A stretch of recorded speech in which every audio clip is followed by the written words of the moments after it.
ನಮಸ್ಕಾರ ವೀಕ್ಷಕರೇ, welcome to my YouTube channel Santosh Talpadi logs. ವೀಕ್ಷಕರೇ, ಇನಿತೊಂಜಿ ಯಕ್ಷಗಾನದ ವಿಡಿಯೋ ನಮ್ಮ ಕಟೀಲು ಕ್ಷೇತ್ರ ಮಾತ್ಮೆದ ಒಂಜಿ ಅರುಣಾಸುರೆ ಒಂಜಿ ದೇವಿನ ಕೈತಡೆ ಪೋಪುನ ಸಂದರ್ಭದ ಆ ವಿಡಿಯೋ ಒಂಜಿ ಪಾಡೊಂದುಲ್ಲೆ ತೂಲೆ ಅಕ್ಲೆನ ಪಾತ್ರೆ ಕತೆ ಎಂಚ ಉಂಡು ಒಂದು ಒಂಜಿ ಎಲ್ಲೆಲ್ಲೇ ಒಂಜಿ ಪಾತ್ರೆಡ್ಲ ಒಂಜೊಂಜಿ ವಿಷಯ ಉಂಟು. ಅವೇನು ಪೂರ ತೂದು ತಿರಿಯುಂಡ್ಲಿ.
ಅಶ್ವತ್ಥ ವೃಕ್ಷದ ಭಾವಿಸಿದೆ ಹಾಗೆ ಹಾಗಲ್ಲ. ಮತ್ತೆ ಸುತ್ತಲತ್ತೆ ನೂತನವಾದಂತಹ ಅಲಂಕಾರ ಯಾವುದು ನಿಮ್ಮದ್ದು ನೂತನವಾಯ್ತ. ಹಾಗಾಗಿ ತುಂಬಿಸಿಕೊಳ್ಳುತ್ತಿದ್ದೇನೆ.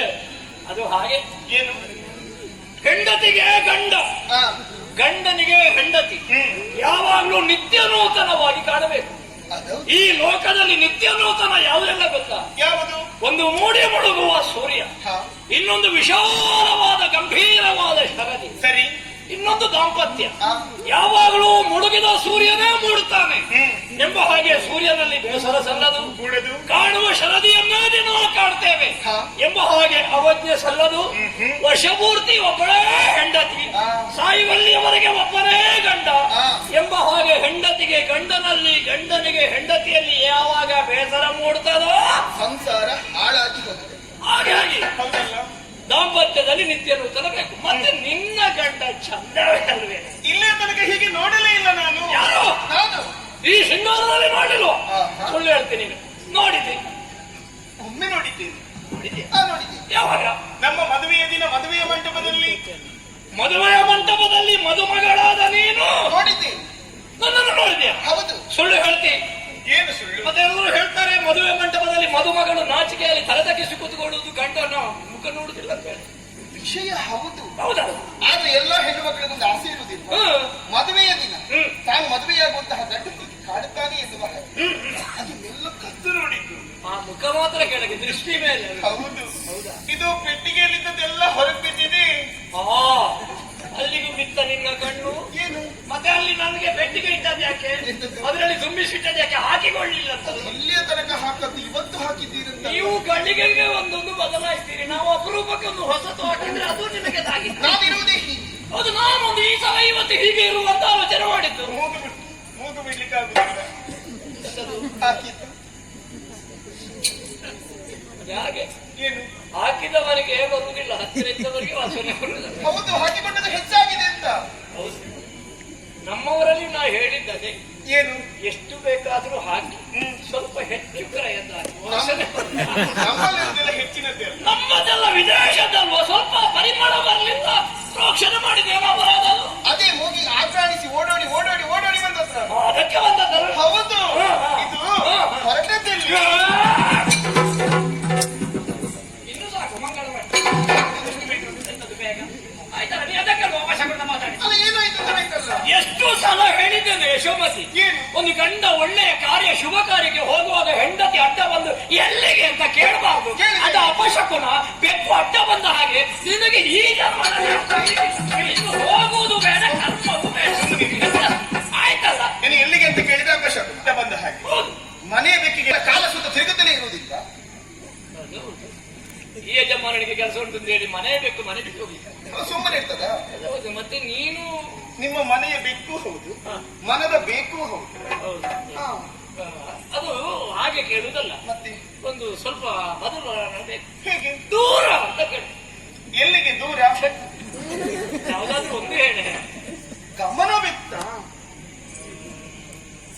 ಅದು ಎಂತದಿಲ್ಲ, ಒಂದು ರಾಜಕಾರ್ಯ. ರಾಜಕಾರ್ಯವೋ ರಾಜನ ಕಾರ್ಯ? ಅದೇನು ನಾ ಸೇರಿದ್ದದರಲ್ಲಿ ಇರುವುದೇ ಅಲ್ಲ. ರಾಜನ ಕಾರ್ಯ ಹಾ, ಎಂಬ ಹಾಗೆ ನೀವು ಹೇಳಬೇಕು ಅಂತಾದ್ರೆ ನಿನಗೆ ವಿಷಯದ ಸ್ಪಷ್ಟತೆ ಉಂಟು ಅಂತ. ಹೌದು. ಹೇಗಲಿದೆ ಚಂಡ ಪ್ರಚಂಡರು ನಿಮ್ಮಲ್ಲಿ ಆಡಿದ ಮಾತುಗಳನ್ನು ಕದ್ದು ಕೇಳಿಸಿದೆ. ಯಶೋಮತಿ, ಮಂತ್ರಿಗಳಾದ ಚಂದ ಪ್ರಚಂಡರು ಏಕಾಂತದಲ್ಲಿ ಮಾತಾಡಬೇಕು ಅಂತ ಹೇಳಿದರು. ರಾಜ ಮತ್ತು ಮಂತ್ರಿಗಳು ಮಾತಾಡುವಾಗ ಮತ್ತೊಬ್ಬ ಕದ್ದು ಕೇಳುವಾಗ ಒಬ್ಬಳು ಸಾಮ್ರಾಜ್ಞಿಯಾಗಿಂತಹ ಕದ್ದಾಳಿಕೆಯ ಪ್ರಕರಣ ಬೇಕಾದ್ರೆ ಯಾಕೆಂತ ತಪ್ಪು ಮಾಡಿದ್ರೆ ಅನ್ಯಾಯ ಅಲ್ವದು? ರಾಜ ಮಾತಾಡುವಾಗ ಮತ್ತೊಬ್ಬ ಕದ್ದು ಕೇಳಿಸುವುದು ತಪ್ಪು. ಇದು ಗಂಡ ಮಾತನಾಡುವಾಗ ಹೆಂಡತಿ ಕೇಳಿದ್ರೆ ಏನ್ ತಪ್ಪು? ಅಲ್ಲ, ಅಪರಾಧವೇ ಆಗಿದ್ದಲ್ಲಿ ಕ್ಷಮಿಸಬೇಕು. ಅಪರಾಧ ಅಂತಲ್ಲ, ರಾಜನಾದವ ಮಾತಾಡುವಾಗ ಪ್ರಜೆಗಳು ಕದ್ದು ಕೇಳಬಾರ್ದು. ಕೂಡದು ಗಂಡ ಮಾತಾಡಿದ್ದನ್ನು ಹೆಂಡತಿ ಕೇಳಬಾರ್ದು. ಶಯನೇಶು ಲಕ್ಷ ರಂಭ ರೂಪೇಶು ಲಕ್ಷ್ಮಿ ಕ್ಷಮಯ ಧರಿತ್ರಿ ಷಡ್ಗುಣ್ಯಯುಕ್ತೆ ಕುಲ ಧರ್ಮಪತ್ನಿ. ಹೌದಲ್ಲ? ಷಡ್ಗುಣಗಳು ಹೆಂಡತಿಯಾದವಳಲ್ಲಿ ಕೂಡಿ ಬರಬೇಕು. ನಿಜ. ಹೆಂಡತಿಯಾದವಳು ಗಂಡನಿಗೆ ಮಂತ್ರಿಣಿಯಾಗಿಯೂ ಇರಬೇಕು. ಹಾಗಾಗಿ ಕೇಳ. ಎಷ್ಟು ವರ್ಷ ಈಗ ನೋಡಿ, ನನಗೆ ಕಣ್ಣು ಕಾಣಿಸುವುದಿಲ್ವಾ? ನನಗೆ ಕಿವಿ ಕೇಳಿಸುವುದಿಲ್ವಾ? ಕೇಳ್ತಾನೆ. ನನಗೆ ಮಾತು ಬರುವುದಿಲ್ವಾ? ಬರ್ತದೆ. ನನ್ನ ಕೈಕಾಲು ಉಂಟ? ಇಲ್ಲ, ಸರಿ ಉಂಟಲ್ಲ? ಎಲ್ಲ ಸರಿ ಉಂಟು. ಹಾ, ಒಂದು ಸರಿ ಇಲ್ಲ. ಯಾವುದು? ನಿನ್ನ ನಾಲಿಗೆ ಒಂದು ಸರಿ ಇಲ್ಲ. ನಾಲಿಗೆ ಏನಾಗಿದೆ? ಇಲ್ಲದಿದ್ರೆ ಪುಟಕ್ಕಿಟ್ಟ ಚಿನ್ನದ ಹಾಗೆ ದಂತದ ಬೊಂಬೆ ಆಗಿರುವ ಹೆಣ್ಣನ್ನು ಮದುವೆಯಾಗಿದ್ದೇನೆ. ನನಗೆ ಕೈ ಸರಿ ಉಂಟಾ? ಕಾಲು ಸರಿ ಉಂಟಾ? ಕೈ ಕಾಲು ಸರಿ ಇಲ್ಲದ ಅರುಣಾಸುರ ಮದುವೆ ಆಗಿದ್ದ. ಈಗ ನಿನ್ನ ಸರಿ ಖಾರ ತಿಂದ ದೇಹ ಅಲ್ವಾ? ಹಸಿವೆ, ದೃಶ್ಯ, ಬಾಯಾರಿಕೆ ಇದೆಲ್ಲ ಇರುವುದು ಸಹಜ ತಾನೆ. ಆಗುತ್ತದೆ. ಅವನಿಗೆ ಒಂದು ಬೇಕು ಬೇಕು ಅಂತ ಆಗುವುದಿಲ್ವ? ಅದಕ್ಕೆ ಹೋದಲ್ಲಿ ಒಂದು ಹೂ ಕಾಣುತ್ತದೆ, ಹಾ, ಇನ್ನು ಮೊಗ್ಗು ಅರಳುವುದಕ್ಕೆ ಪ್ರಾರಂಭ ಆಗಿದೆ, ಮಧು ತುಂಬಿದೆ. ಈ ದುಂಬಿಗೂ ಸ್ವಲ್ಪ ಬಾಯಾರಿಕೆಯಾಗಿದೆ, ಆ ಹೂವಿಗೂ ಮನಸ್ಸಿದೆ. ಆವಾಗ ಹೂವಿನ ಮೇಲೆ ಆ ದುಂಬಿ ಎರಗುತ್ತದೆ, ಕೊಂಡಿಯನ್ನು ಊರ್ತದೆ, ಅಮೃತದ ಮಧುವನ್ನು ಹೀರ್ತದೆ. ಗಂಡು ಹಾಗೆ ಹೋದಲ್ಲಿ ಚಂದದ ಹೆಣ್ಣೊಬ್ಬಳು ಸಿಕ್ಕಿದ್ರೆ ಮನೆಯಲ್ಲಿ ಕೈ ಹಿಡಿದವಳಿದ್ದಾಳೆ ಅಂತ ಸುಮ್ಮನೆ ಕೂತ್ಕೊಳ್ತಾರ. ಪರಿಸರ ಪರಿಸ್ಥಿತಿ ಎಲ್ಲವೂ ಸರಿಯಾಗಿದ್ರೆ ಒಮ್ಮೆ ರುಚಿ ನೋಡುವ ಅಂತ ಪ್ರಯತ್ನಿಸುವುದಿಲ್ವಾ? ಗಂಡು ಮಾಡಿದ ಹಾಗೆ ಹೆಣ್ಣು ಮಾಡಿದ್ರೆ ಇಲ್ಲ ಇಲ್ಲ, ಇದು ಗಂಡಸರಿಗೆ ಮಾತ್ರ ಆಯ್ತಾ? ಆಗುತ್ತಲ್ಲ, ಅದು ಭೇದ ಭಾವ ಉಂಟು. ಉಂಟು ನೋಡು. ಈ ಹಾರುವ ಗುಣ ಇರುವುದು ದುಂಬಿಗೆ ಮಾತ್ರ, ಹೂವಿಗೆ ಹಾರ್ಲಿಕ್ಕೆ ಆಗುತ್ತಿಲ್ಲ. ಅದು ಹೂವಿನ ಗಿಡದಲ್ಲಿ ಇರಬೇಕು. ಹೂ ಹಾರುದಿಲ್ಲ. ಮತ್ತೆ ಗಂಡಿಗೆ ಸಾಧನೆಯೇ ಭೂಷಣ, ಹೆಣ್ಣಿಗೆ ಶೀಲವೇ ಭೂಷಣ. ವಿನೋದಕ್ಕಾಡಿದರೆ ಹೆಣ್ಣು ಎಷ್ಟೇ ಸಾಧನೆ ಮಾಡಲಿ, ಶೀಲವಂತಳಾಗದೆ ಹೋದ್ರೆ ಸಾಧನೆ ಎಲ್ಲವೂ ನಿಷ್ಫಲ. ಖಂಡಿತ. ಗಂಡು ಎಷ್ಟೇ ಶೀಲ, ಜೀವನವೇ ವ್ಯರ್ಥ. ಹಾಗಾಗಿ ಚಂದ ಪ್ರಚಂದ್ರು ಹೇಳಿದ್ರು ಏನೋ ಚಂದ ಇದ್ದಾಳೆ ಹಾಗೆ. ನಿಮ್ಮ ದುಂಬಿಯ ಕಥೆಯನ್ನು ಇಲ್ಲ ಕಾಲದ ಕುರಿತಾಗಿ ಆಲೋಚಿಸಲೇಬೇಕು. ಆಲೋಚಿಸದೆ ಮುಂದುವರಿಯಿತು ಎಂದಾದರೆ ಆ ಕಾಲನಲ್ಲೇ ಲೀನವಾಗಬೇಕಾದಂತಹ ಪರಿಸ್ಥಿತಿ ಬಂದದ್ದು. ನೀವು ಹೇಳಿದ ಮಾತಿನ ಪ್ರಕಾರ ತಾವರೆಯ ಹೂವಿಗೊಂದು ಗುಣವಿದೆ. ಸೂರ್ಯೋದಯವಾಗುವಾಗ ಅರಳುತ್ತದೆ, ಸಂಜೆಯಾಗುವಾಗ ಮುದುಡುತ್ತದೆ. ದುಂಬಿಯೊಂದು ಹೂವಿನಿಂದ ಹೂವಿಗೆ, ಹೂವಿನಿಂದ ಹೂವಿಗೆ ಹಾರಿ ಸಂಜೆಯ ಕಾಲಕ್ಕೆ ತಾವರೆಯ ಮೇಲೆ ಹೋಗಿ ಎರಗಿತು ಎಂದಾದರೆ ದುಂಬಿಯ ಗತಿಯೇನಾದಿತ್ತು? ಭ್ರಮರ ಬಂಧನ. ಹೌದು ತಾನೆ. ಅಂತೆಯೇ ಅಮಲೇರಿದ ದುಂಬಿಯೊಂದು ಕೆಂಡ ಸಂಪಗೆಯ ಸವಿಯನ್ನು ಸವಿಯುತ್ತೇನೆ ಎನ್ನುವ ಹಾಗೆ ಮುಂದುವರಿದರೆ ಅದರ ಗತಿಯೇನಾದಿತ್ತು? ಮೃತ್ಯುಬಂಧ. ಇಲ್ಲೂ ಹಾಗಾಗುತ್ತದೆ ಎನ್ನುವ ಹಾಗೆ ಭಯವಾಗುತ್ತದೆ. ಅಂದ್ರೆ ಚಂಡ ಪ್ರಚಂಡನೇನೋ ಹೇಳಿದೆ, ಉದ್ಯಾನವನದಲ್ಲಿ ಒಬ್ಬಳು ಹೆಣ್ಣಿದ್ದಾಳೆ ಎನ್ನುವ ಹಾಗೆ. ಆದರೆ ಅವಳು ಯಾರು, ಎಲ್ಲಿಂದ ಬಂದವಳು, ಯಾಕಾಗಿ ಬಂದಿದ್ದಾಳೆ, ಅವಳ ಹೆಸರೇನು, ಅವಳಿಗೆ ಮದುವೆ ಆಗಿದೆ, ಏನಾದ್ರೂ ಹೇಳಿದ್ದಾರಾ? ನಾ ಕೇಳಲಿಲ್ಲ, ಅವರು ಹೇಳಿಲ್ಲ. ಹೌದಲ್ಲ, ಒಂದು ವೇಳೆ ಮದುವೆಯಾದ ಹೆಣ್ಣೆ ಅಹುದಾಗಿದ್ದಲ್ಲಿ ಅವಳು ಪರಸತಿ ಅನಿಸುವುದಿಲ್ಲ. ಓ, ಅನ್ಯ ಸತಿಯಿಂದ ಮಕರಂದವನ್ನು ಹೀರುವಂತಹ ವಜ್ರ ದುಂಬಿ ನಿನ್ನ ಗಂಡ ಅರುಣಾಸುರ. ಚಂದ ಪ್ರಚಂಡರು ಹೇಳಿದ್ರು ಚಂದ ಇದ್ದಾಳೆ ಅಂತ, ಹಾಗಾಗಿ ನೋಡುವ ಅಂತ ಒಂದು ಹಂಬಲ ಉಂಟಾಯಿತು. ಹಾಗಾಗಿ ಅಲ್ಲಿಯವರೆಗೆ ಹೀಗೆ ಹೋಗಿ ಅವಳನ್ನು ನೋಡು. ನೋಡಿ, ಒಂದು ವೇಳೆ ಮದುವೆ ಆದಂತಹ ಹೆಣ್ಣೇ ಹೌದು ಅಂತಾದ್ರೆ ಹಾ, ಅವಳಲ್ಲಿ ಚಕಾರ ಎತ್ತುವುದಿಲ್ಲ. ಹೀಗೆ ಹೋದವ ಈ ಕಡೆಯಿಂದ ಬರ್ತೇನೆ, ಬಂದಂತಹ ನಾನು ನಿನ್ನ ಗೋಳ ಸರಿ ಸರಿ, ಅದಲ್ಲ.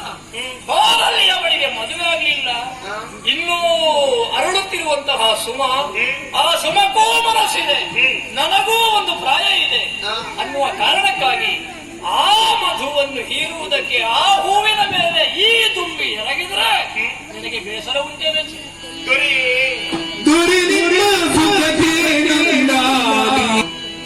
ಯಶೋಮತಿ, ನಿಮ್ಮ ಸಂತೋಷದ ದೇವಿಗೆ ಬರೆಯುವುದಕ್ಕೆ ಬೇಕಾಗಿ ನನ್ನ ಪ್ರಾಣವನ್ನೇ ತೈಲದೋಪಾದಿಯಲ್ಲಿ ಹರಿಸುವುದಕ್ಕೂ ನಾನು ಸಿದ್ಧಳು. ಗೊತ್ತು